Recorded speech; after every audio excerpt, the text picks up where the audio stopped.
Hey guys, it's Abdullah here, and in this video I'm going to be ranking every single sales funnel that industry leaders are using right now in order to scale their online education businesses and to sign more clients, simply print more cash from selling info, consulting, coaching, mentorship, you name it. We've personally built and tested these funnels ourselves in order to scale our clients to making multiple 6 figures per month, and even some clients hitting 7 figures per month consistently month after month. Now, I'm not going to be ranking each of these funnels based on conversion alone. No, I'm going to be also rating them based on their longevity and scalability side of it, because you need to think about how long you can actually run a funnel for it fatigues, or you need to like switch up the angle of it. And also you need to think about the ease of scaling. So like, how simple and straightforward is it to scale this funnel to making over $100,000 per month after month? Like, is there a lot of moving parts that go into it, or is it like simple and straightforward? And by the way, this is just a side note before we get fully started. Like, both me and my brother Omar have ran every single one of these funnels, but in no way are we saying like XYZ funnel doesn't work at all. But the truth is, there's some funnels that work better in certain periods of times, and then some others that don't work as well, because let's say customers have become smarter, their sophistication levels have risen, so some will work more effectively, some will not. Now, what I'm going to be going through in this video is simply based on personal experience from me and my twin brother Omar, scaling multiple offers past 6 figures a month, and like I said before, some even hitting $1 million a month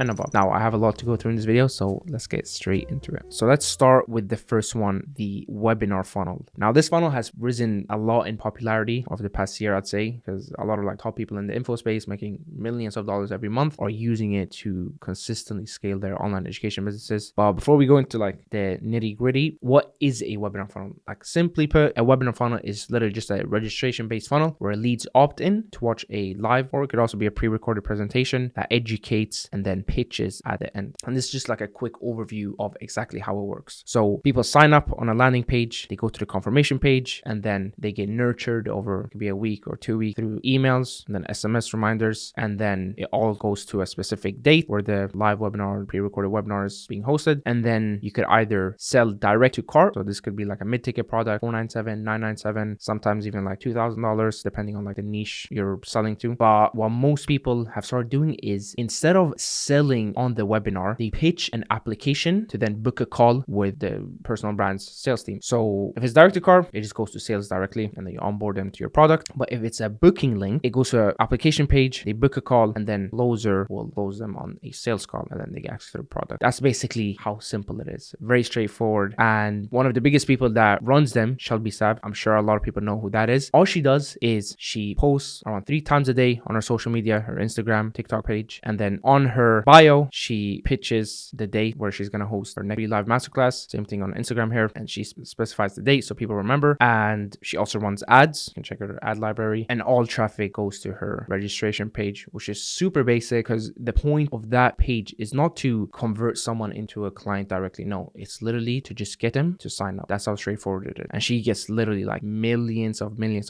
views every single week. And apparently this is what her sales manager posted on her Instagram. First week of this year, she did $1 million.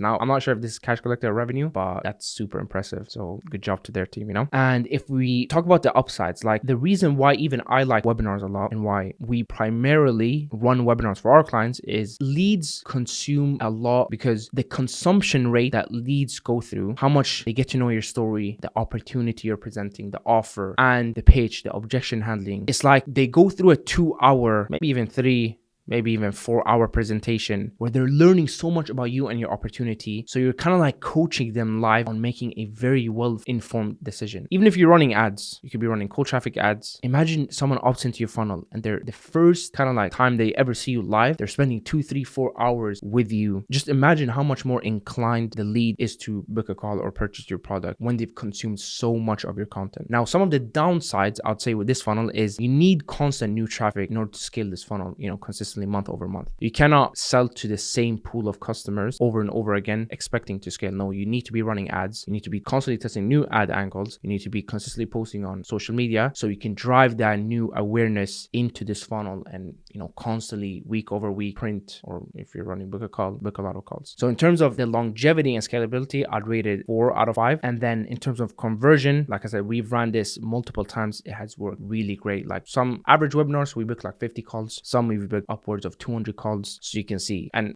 not even with like many people on the webinar, maybe like 1,000 or 2,000. And then I'd rate the ease of scaling 3 out of 5 because of the reason I just mentioned here. So with the webinar funnel, I'd rate it at an S tier. Now, if we move on to the next funnel, the event funnel, this one is very similar to the webinar funnel, but what it basically is a 3 or even could be a 5-day virtual event / bootcamp where leads opt in to watch a multi-day webinar, and the pitch happens on multiple days to maximize the revenue. And this quickly how it works, similar to the webinar page. So they sign up, there's confirmation, and then but also like a bridge offer to self-liquidate ad spend, for example, or just to bring in some extra revenue while also identifying like what leads are the most high quality, because most of the time the people who actually buy your bridge offer will end up buying whatever high ticket thing you sell later on in the sales process. And then you put the leads in a WhatsApp channel, and usually with events there's a 30 to 45 days window where you're nurturing and you're building hype and you're answering like mental objections that people may have, and then you'll actually host it. It could be on YouTube, it can be on webinar software, and usually on day 1 you do not pitch. Day 2 you could soft pitch, and then day 3 is where you do like the heavy selling. And like I said, you could either go the direct to cart route, which we've done before for event funnels for our clients, or you could also go down the route of booking a call. But if you were to go through the direct to cart route, could have upsells in place so you collect more cash on the back end with a sales team. Now I think the person that has executed events the best is for sure Iman Ghazi. Like you could see how many he has run: Digital Renaissance, The Great Reset, The One Thing, it's another one I forgot the name, The Rescue, Remote Revolution, Make Money Online, Income Workshop. Like these made multiple $1 million. I know this one, or was it this one, that made like over $10 million. Like they broke the WAP record. Now, what are the upsides and downsides? I'll say a clear upside is that viewers are building and spending a lot of time with you, building trust with you, which of course at the end increases the conversion rate to whatever thing you're selling. But the downside of running event funnels is you can only run these a couple of times per year because it requires a lot of planning and high level execution. So if I were to rate this, I'd put it 4 out of 5 for longevity and scalability, 5 out of 5 for conversion. They work really great, but the ease of scaling is a bit hard because you need to plan a lot. You need to plan like probably like at least a month ahead. 2 if you want to have a very successful campaign. So that's the reason why I put it at 2. In terms of the event funnel, I'd put it at an A. Now let's go to the next funnel, the VSL to book a call funnel. If you're in the info marketing space, you've probably seen Charlie Morgan's ads a million times. His ad team are cooking probably. But anyways, a VSL funnel is very simple and direct. It's a direct funnel where traffic is sent straight to an opt-in page, then to a VSL page, then to a booking calendar, and they're usually on the same page, like how you see on this page right here. So this is like how it works. You post content, write emails, run ads into an opt-in page. You collect their name, email, then they watch the VSL page, book in a call, your sales team closes them, and that's how you get the sale essentially. This is like how a basic VSL funnel would look. And a lot of people actually in the industry run these. They work great for a reason. That's why people would run it, And the biggest upside I would say is it's evergreen, right? Like it can consistently book out your sales team's calendar. But the downside of VSL funnels is something the webinar funnel has, but not the VSL funnel. With a webinar funnel, like I said, leads get anywhere from 2 to 4 hours of consumption from you. But with a VSL funnel, they watch your ad, which is let's say a minute long, and then they go to your page. Let's say your VSL is 8 minutes, and let's be real, most people don't even watch the full VSL because attention spans are cooked and it's not direct enough. Like it's not something that's happening live where the personal brand is talking live to that person. No, it's just like a recorded video. It's edited. So let's say they actually consume, I don't know, let's just say 6 minutes plus the one here. They got a total of 7 minutes of consumption. Now let me ask you, someone that has consumed 7 minutes, like a cold traffic lead that has spent 7 minutes seeing your brand, how likely are they to buy your high ticket product? Not so much. That's why like VSL funnels could work great for like organic, if you're constantly posting organic, but I'd say for ads, webinar funnels are like really good. So for that reason, like in terms of longevity and scalability, I'd rate it 5 out of 5 because like I said, the beautiful thing about VSL funnels is it's evergreen. But the conversion, depending on if the angle fatigues of your VSL, I'd rate it 3 out of 5. And then ease of scaling, it is fairly easy to scale if you have a big personal brand or if your client has a big personal brand, because it's just so effective to book calls on your closers' calendars. Okay, and for the rating for the VSL funnel, I'd put it at an A tier. Now, the next funnel I'm going to break down is the free lead magnet funnel. Hormozy is probably the goal of just free value, free lead magnet funnels. And it's how we actually broke the Guinness World Record for, I think, the most made on non-fiction book sales in 24 hours, something like that, or maybe a week, on his $100 million Money Models launch. Now, what is a free lead magnet funnel? It's basically similar to a newsletter funnel, where in exchange for your name and email, you receive a free resource. It could be a PDF, video training toolkit offered in exchange for your contact info. And then it follows up with a nurture sequence that is aimed to convert you from a lead into a paying customer. Now, this is how it works. You run content. Some people run even ads to this stuff, to a lead magnet opt-in page. And then, like I said, there's a lot of emails, value-driven content, brand story, even personal story. And then you're nurturing them from 30 to 90 days. Could be even more, to be honest. But the aim is to build a loyal audience and build trust with your audience. And then usually on the email, you pitch your product or service, and that's when the conversion happens. And some upsides with this funnel is it's a great way to build an email list from your free content that you post, because the free lead magnet is free. The content you post is free. It's super easy to grow a loyal audience this way. But the biggest downside I'd say is it takes a lot of time to convert someone. So if you're someone that wants to start generating cash this month, this would not be the ideal funnel for you to run, just because you need to have patience with converting a funnel. Hormozy wasn't selling any product on the front end for 3-4 years. But then, of course, he did that big book launch where he sold over $100 million. But most people don't have that patience, right? He's already rich, so you can do that. That's why I'd rate the longevity of it 5 out of 5, because you can always have this up on your profile just to keep building your email list and grow it. But conversion rate, very low, because it takes a lot of time. And the ease of scaling for this is also pretty high, just because it's so easy to set up and run and scale. For the free lead magnet funnel, I'd rate it at a C, just because it's a great way to grow your email list, but not so predictable in terms of making you money. Now, the next funnel on my list is the Instagram story to Instagram DM funnel. And I guarantee you, your favorite coaches are running this strategy for this simple reason. It works really, really great to get leads into your DMs, so your appointment setter can take it on from there and book a call. Now, before we get into all of that, what exactly is this funnel? Simply put, it's a direct pitch for people to DM you on Instagram for a specific outcome you're calling out. So you're not going to be getting random leads that DM you. You're going to get specific leads that relate to the thing you were just talking about. So for example, for this person, it would be someone that's interested in scaling their e-com brand. This would be someone that's interested in getting into trading. This would be someone that's stuck around $25,000 per month with their info business and they DM scale. So it's you're calling out a specific type of persona and ICP to DM you. So you're not getting, like I said, random people. You're getting the people you're actually searching for. Now, how does it actually work? You post a curated Instagram story sequence. It could be anywhere from 3 to 10 slides, where it's you're talking about the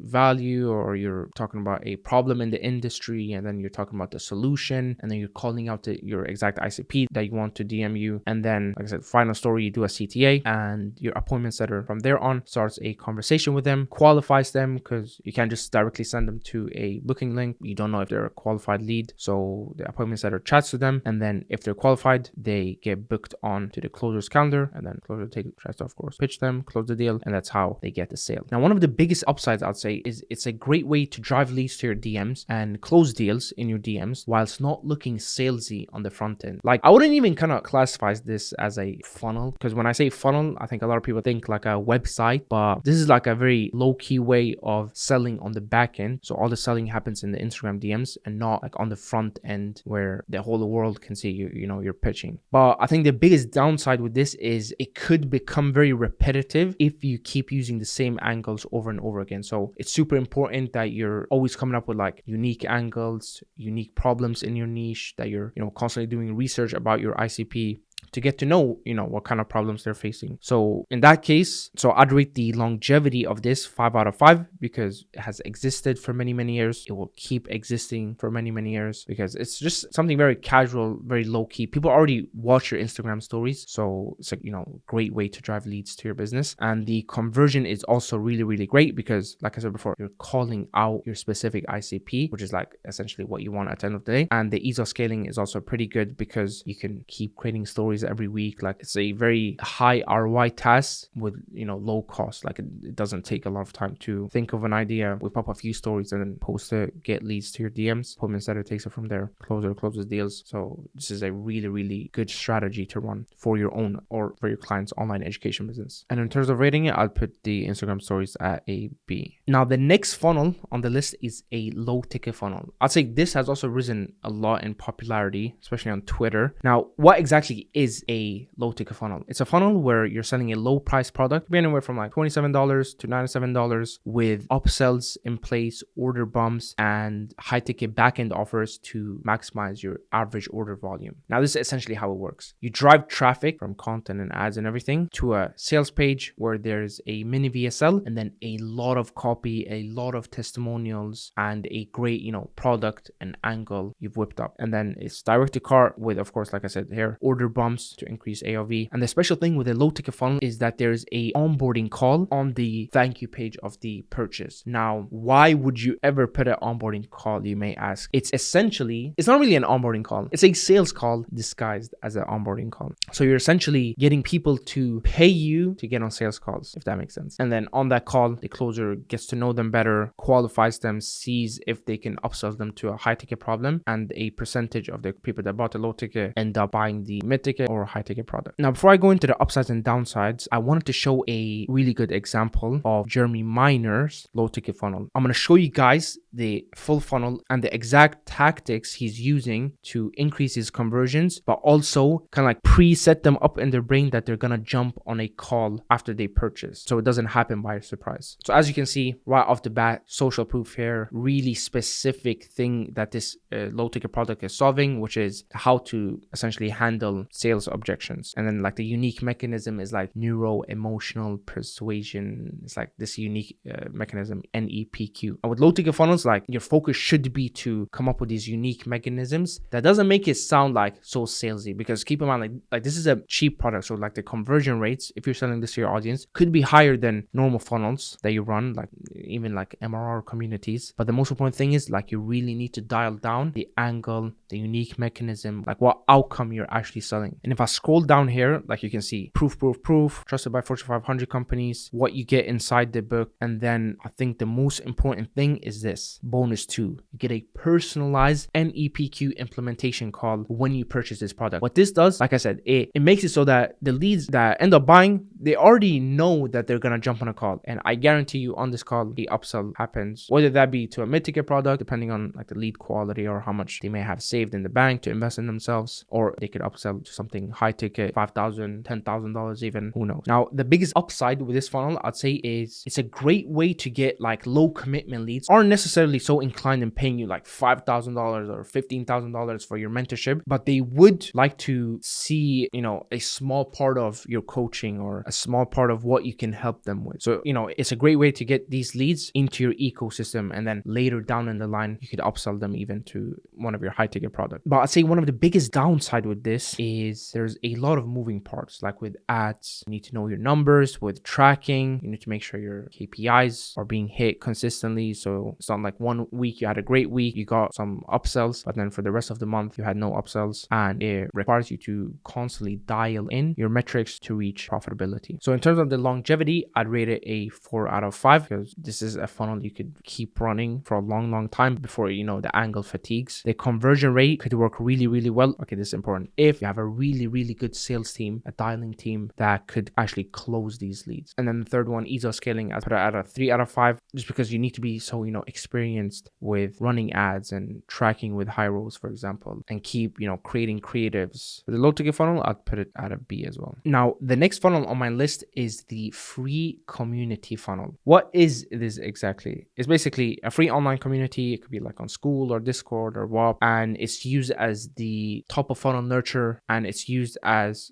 like a top of funnel mechanism to nurture members and then hopefully in the future convert them into paying clients. And it all happens like internally inside that community. So this is essentially how it works. You run content, some people even run ads to a free community where you have like free modules, free live trainings, weekly calls, resources, networking aspect. And then inside that community, appointment setters like reach out, like they DM the leads directly and then talk with them, pre-qualify them and get them booked onto the closer's calendar. Or the other way is you can also do internal webinars, internal promos to a book a call, to a VSL funnel inside there. And the good thing about this, I'd say, is you're not doing it publicly, you're doing it to the subsection of your audience that are most interested in the thing you're selling. It could be sales, it could be e-commerce, dropshipping, agency coaching, whatever. And then the closer, of course, tries to sell them there, and that leads to a sale. Now, I think the biggest upside with this is it's very similar to like building an email list. You build a pool within a bigger pool of your audience who are kind of like in this search mode for a solution to the thing you sell or talk about in your content. But I'd say the biggest downside with this funnel is you need constant new traffic to consistently scale and drive book calls to your closers' calendars. And it's not like a predictable way of scaling your high ticket product because you don't know how many people are going to join this week or this month. So that leads to, you not knowing how many you can potentially upsell. So that's why I'd put this like in terms of longevity. You could have it up for a long time before it kind of reaches a cap in terms of like how many people have joined it, because you've kind of like dried out that pool of audience that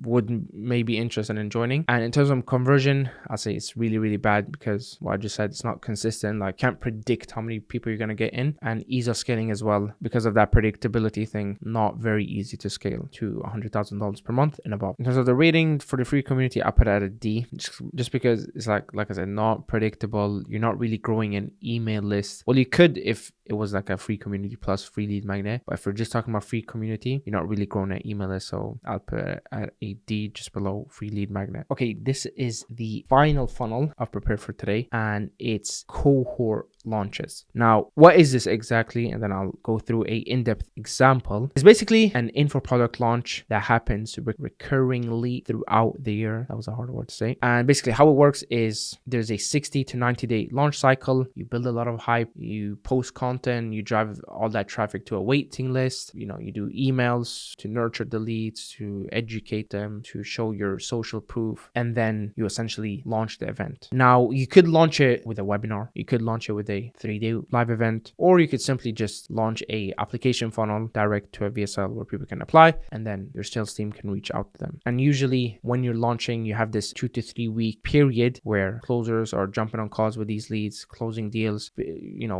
collecting cash, collecting revenue, and then a specific day is set where the live cohort actually starts. And then whilst this live cohort starts, what happens next is the next cohort waitlist goes on for lead generation. So you keep posting content whilst your current cohort is going on to build up hype and the waitlist for the next cohort. That's essentially how it works. Because keep in mind, like with live virtual cohorts, the lessons happen live in like group form. So it's not like the cohort starts January 1, you could join February 1. No, you're literally going to be joining in the middle of the teaching and you've missed probably a lot of stuff. So that's essentially how it works. Now, before we go into the upsides and downsides, I just want to quickly show an example of this guy who's currently actually running a cohort. So you can see here, it's positioned as like apply for February cohort, and then it says like what date it starts, how many spots it's limited to, and like I said, actually he's running it right now. So this is the application page where people can put in their first name, email, social media, and then I'm guessing it'll redirect to a page to book a call with his sales team. So for him specifically, he's not like running a webinar or something, it's just straight application, sales team reaches out, closes the deal. The biggest upside with this, I'd say, is it creates like real urgency and scarcity in the eyes of the customers. You could experience like very high conversions during the launch because of that fact. You're building a lot of hype, FOMO, and then also premium pricing could be justified. Like you could sell cohort launches for $5,000, maybe even $10,000, depending on the niche you're going after. But I think the clear downside with this is revenue is inconsistent and it requires you to plan a bunch for each launch. The biggest thing with this revenue, the longevity and scalability side, I'd put it at a 4 out of 5 because you can kind of run it forever. Like it's not something that will easily fatigue because people will want to get mentored by you. So it's a simple like supply and demand thing. There's a lot of demand, you have the supply, but you don't have the supply every single month of the year, because let's say the cohorts go on for a long time, so you run it maybe just a few times per year, let's say maybe every 3 months. The conversions could be really good if you have a great personal brand and you're running ads, because of that fact that you've built a lot of hype. But the ease of scaling is really bad, just because it's not so consistent, right? Like, you can't rely on the next cohort doing really good and paying for your Porsche GT3. And lastly, for the cohort launches, I'd put that at a B. Okay, that was it for today's video, guys. I hope you enjoyed what I went through, and I also hope this gave you a bit of more clarity on what funnels you could run for your own business, or if you're running for your clients' businesses. And please leave a comment as well on the exact funnel you're currently running. Maybe you're planning on switching to another funnel, because it just interests me. I just want to see what people are running. Would be cool to see. I hope you enjoyed this video, and we'll see you on the next one.